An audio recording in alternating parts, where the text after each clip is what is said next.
कश्मीर में आखिर क्या होगा? सरकार बनाने के लिए बीजेपी और पीडीपी के बीच बात अब आगे बढ़ी है। आपको बता दें, बीजेपी महासचिव राम माधव ने कहा है कि पीडीपी के साथ पहले दौर की बातचीत पूरी हुई है, लेकिन अभी बातचीत जारी है। राम माधव ने कहा है कि सीएम को लेकर कोई विवाद नहीं है। बीजेपी अपना मुख्यमंत्री चाहती है, लेकिन बड़ी पार्टी पीडीपी है। आपको बता दें, जो जनादेश है जनता का, उसके मुताबिक पीडीपी के पास 28 विधायक हैं, बीजेपी के पास 25 हैं। दोनों के साथ आने से सरकार बनती है। और राम माधव ने अब कहा है कि मुख्यमंत्री को लेकर कोई विवाद नहीं है।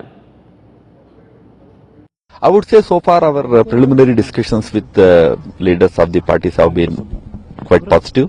Firstly, the discussion has not reached that stage at all. So where is the question of anybody insisting or not insisting?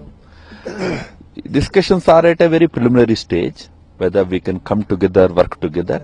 Once that happens, then all other issues will be discussed. You must remember that we also have a big mandate in this state. We have secured highest number of votes. We have secured second largest number of seats. So we also have a mandate in this state. So we will work it out with our partners.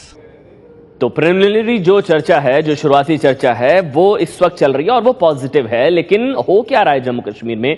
क्योंकि PDP को कांग्रेस का भी अब offer आ चुका है, लेकिन PDP और BJP साथ मिलकर सरकार बना सकते हैं। लेकिन बीजेपी सचिव अरुण सिंह ने कहा है कि सभी पार्टियों से बात हो रही है। तीन चीज़ों को ध्यान में रख करके आगे चीज़ें बढ़ रही हैं। पहला कि जम्मू कश्मीर की एकता और अखंडता, देश की एकता और अखंडता नंबर 1। नंबर 2, जम्मू कश्मीर का विकास, डेवलपमेंट। और थर्ड जो वहाँ पे है कि रीजनल बैलेंसेस, दोनों रीजन को बैलेंस मेंटेन किया जाए। इन्हीं के आधार पे को रख करके आगे बातचीत हो रही है। और मुझे पूरा विश्वास है कि सरकार बनेगी। सारे विकल्प खुले हैं, सरकार बनना सुनिश्चित है, इतना तय है। बीजेपी का मुख्यमंत्री होगा, ये भी तय है। देखिए, ये तो सब लोगों ने, जितने भी विधायक हमारे थे, सबने राष्ट्रीय अध्यक्ष जी पे छोड़ दिया कि राष्ट्रीय अध्यक्ष जी को तय करना है कि किस प्रकार से सरकार बनेगी, कौन नेता होगा, किसके साथ जाएंगे। सारे के सारे लोगों ने सर्वसम्मति से एक रेजोल्यूशन पास करके हमारे राष्ट्रीय अध्यक्ष श्री अमित शाह जी को यह अधिकार दे दिया है। राष्ट्रीय अध्यक्ष यानी कि अमित शाह तय करेंगे कि कौन होगा मुख्यमंत्री, अगर होता है बीजेपी का। बीजेपी विधायक निर्मल सिंह दावा कर रहे हैं कि बीजेपी के पास 35 विधायकों का समर्थन है। भारतीय जनता पार्टी को लोगों ने ये मैंडेट दिया है कि हम सरकार बनाएं और बीजेपी सरकार बनाएगी। उसकी सारी ऑप्शंस ओपन है, बातचीत हो रही है। और केंद्र जो है उसमें सारा जो है, मतलब कल जो विधायक दल की बैठक, उसमें भी यही मर्ज होके आया कि हमें सरकार बनानी है और बीजेपी का हमने मुख्यमंत्री बनाना है। देखिए, 25 हमारे हैं और लगभग 30 से 35 तक की तो हमारे पास सपोर्ट है। कुछ इंडिपेंडेंट है, बाकी लोग हैं और भी हमारे पास साथ कांटेक्ट में।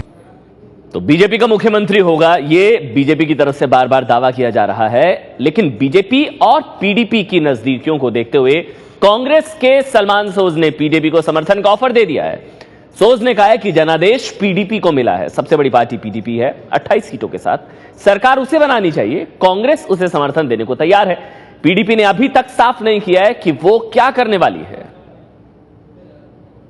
जहां तक मुझे पता है, जहां तक मुझे लगता है कि मैंडेट इन दो पार्टीज को नहीं मिला है।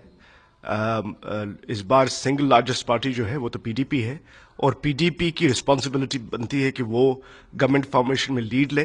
तो मुझे नहीं लगता कि बीजेपी या एनसी के पास कोई ऐसा मैंडेट है। कांग्रेस पार्टी का ये है, कांग्रेस पार्टी पहले ये चाहती है कि एक स्टेबल गवर्नमेंट हो, और स्टेबल गवर्नमेंट तो तभी होगी जब आप रिस्पेक्ट करेंगे मैंडेट को, और मैंडेट का रिस्पेक्ट करना हुआ कि भाई पीडीपी लीड ले। जहां तक कांग्रेस पार्टी का सवाल है, अगर पीडीपी हमसे सपोर्ट मांगे तो हम उसके लिए तैयार हैं, क्योंकि हम चाहते हैं एक स्टेबल गवर्नमेंट हो, क्योंकि पोस्ट फ्लड रिकंस्ट्रक्शन के लिए एक स्टेबल गवर्नमेंट की बहुत जरूरत है। हमारे साथ आसिफ लगातार एबीपी न्यूज संवाददाता हमारे साथ मौजूद है। आसिफ, ये जो खिचड़ी पक रही है, इसमें आपको क्या लग रहा है, कौन आगे बाजी मार जाएगा, बीजेपी या फिर पीडीपी कांग्रेस आ जाएंगे साथ में, होगा क्या? अमन, देखिए, जिस तरीके का राजनीतिक खेल पिछले कुछ दिनों से यहाँ पे खेला जा रहा है, उसमें जो लग रहा है, जो सबसे ताकतवर पार्टी उभर के सामने आ रही है वो पीडीपी है। क्योंकि पीडीपी दोनों ही दलों से, चाहे वो बीजेपी हो या कांग्रेस से हो, बातचीत कर रही है।